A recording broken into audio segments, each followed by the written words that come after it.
જો તમે આણંદ શહેરમાં વાહન લઈને નીકળો ને તો તમને જરા પણ આનંદ નહીં આવે, કેમ કે બધા જ આડેધડ વાહનો ચલાવે છે અને તેની પાછળનું કારણ છે અહીં શોભાના ગાંઠિયા સમાન બની ગયેલા ટ્રાફિક સિગ્નલ. જી હા, ગણેશ ચોકડી, વિદ્યાનગર, ભાઈકાકા સ્ટેચ્યુ સહિત જે તમામ જગ્યાએ સિગ્નલ લાગેલા છે 7 વર્ષ અગાઉ આ લગાવાયેલા છે અને લાખો રૂપિયાનો ખર્ચ કરવામાં આવ્યો છે. પણ આ ટ્રાફિક સિગ્નલનું શું? માત્ર ને માત્ર તે શોભાના ગાંઠિયા સમાન બની ગયા છે.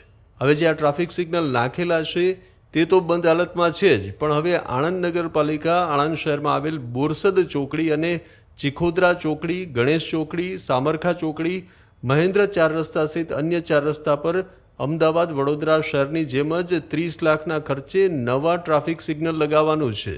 અને ત્યારબાદ ટાઉન હોલ અને ગણેશ ચોકડી પર જે વર્ષો પહેલાં આ ટ્રાફિક સિગ્નલ લગાવાયા છે તે હાલમાં બંધ હાલતમાં છે, તેનું પણ રિપેરિંગ કરી અને તેને ફરી શરૂ કરી દેવામાં આવશે.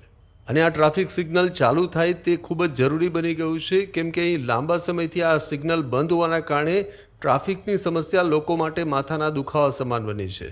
સિગ્નલો ચાલતા નથી, રાહદારીઓ અને વાહન ચાલકો કન્ફ્યુઝ રહે છે કે રસ્તો ઓળંગવો કે નહીં, અને આ સમયે ઘણી વખત અકસ્માતો પણ બનતા હોય છે.